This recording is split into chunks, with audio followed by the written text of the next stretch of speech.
There are certain areas in life that I like to slash down the cost of things.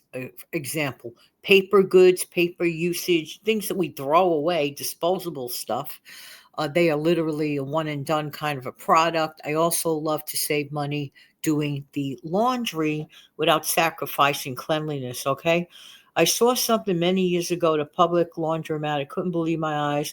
One of the people there, she might have been a person inexperienced or thought that if you put a whole ton of soap, it's going to make things magically cleaner. No, all it did was create a huge soapy mess. And I felt sorry for the laundromat business owner there because it probably wrecked the machine, but that's its own show. OMG, that was awful, awful, awful. But you want to know something? It's a reflection of a belief that a lot of people hold near and dear.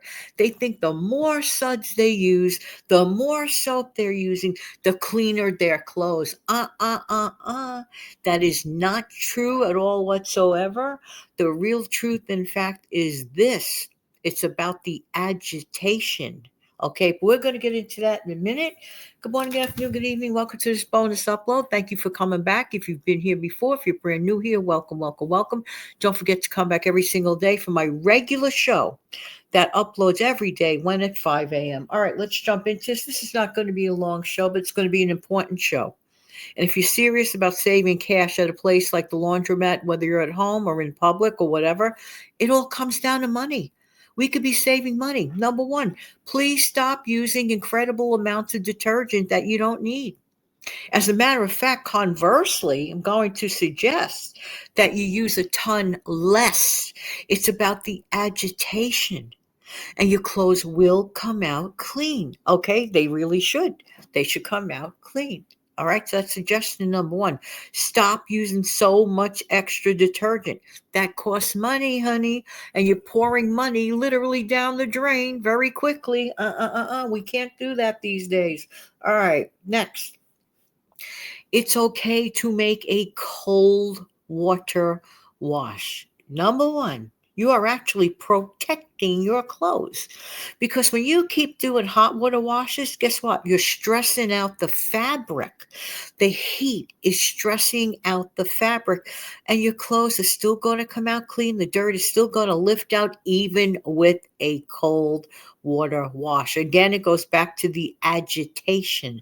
It is the agitation that counts, not 10,000 tons of detergent, not so much hot water. And at the end of the day, you save money on energy, especially if you're doing this at home. Okay, at home.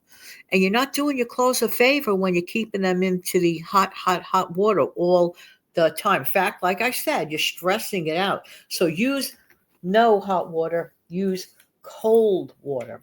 Okay? Now, when it comes to laundry detergent itself, use a whole lot less, but add something to it. This is an old timey trick.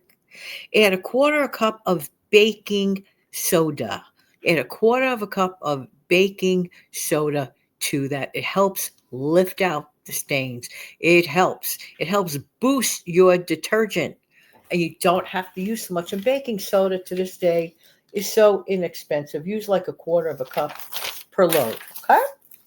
So these are specific things you could do to save, all right?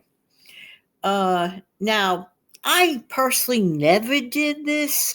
So, but some people, a friend of mine said she heard somewhere that some people back in the day, I don't know how true this is, I have no idea, they have actually crushed aspirin, like maybe 3 or 4 aspirin into a load of wash to make clothes look brighter. I have no idea. So don't say, oh, Janet said. No, no, I heard this from a friend. I never did it before. Has anybody done that? I am curious. Let us know in the comment section below. Or does this sound too bizarre? Who knows? Maybe there's some component inside of aspirin that releases things to do things. I have no idea. I am no laundry expert. I am no aspirin expert. What I am is a person that likes to save a buck or two here or there. I'm just saying.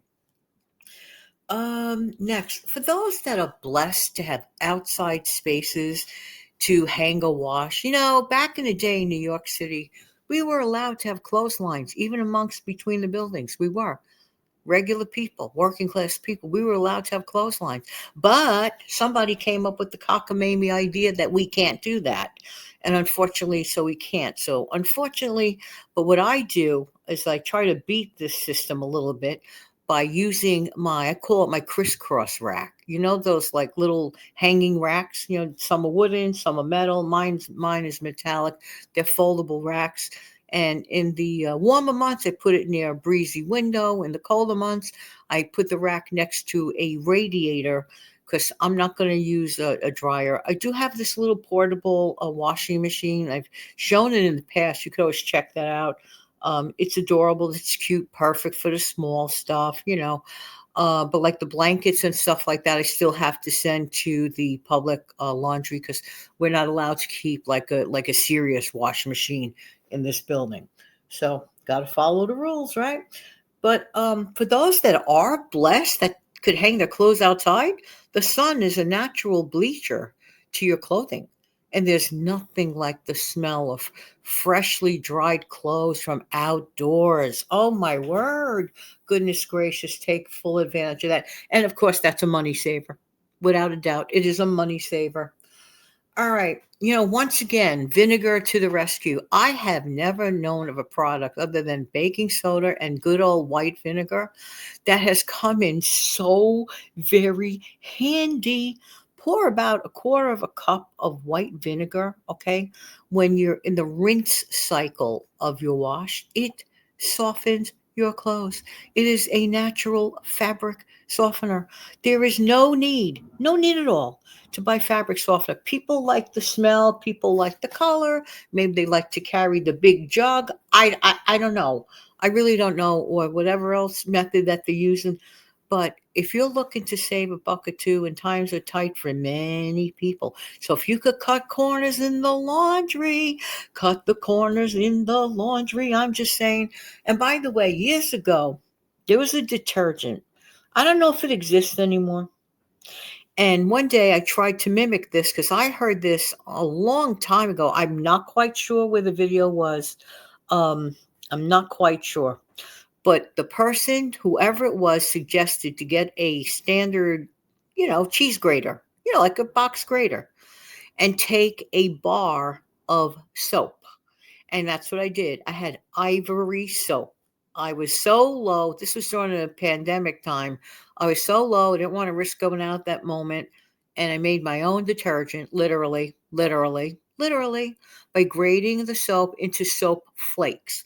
It did the trick. Would I do it every time? Not really, but it did the trick for that time. So if you're in a situation, like a really tough situation, and you have some dried bar soap hiding somewhere in your cupboard, okay, in the bathroom somewhere, okay, you could scrape up, you know, or grate a little bit of that into your box listen to me, into your box grater, okay?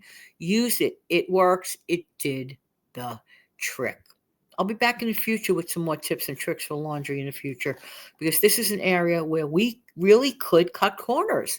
I think we spend way too much on fancy smells, perfumes. We overtly detergent our stuff. But thank you for being here. I appreciate your time. Super thanks all forever appreciated. Have an amazing, fantastic day.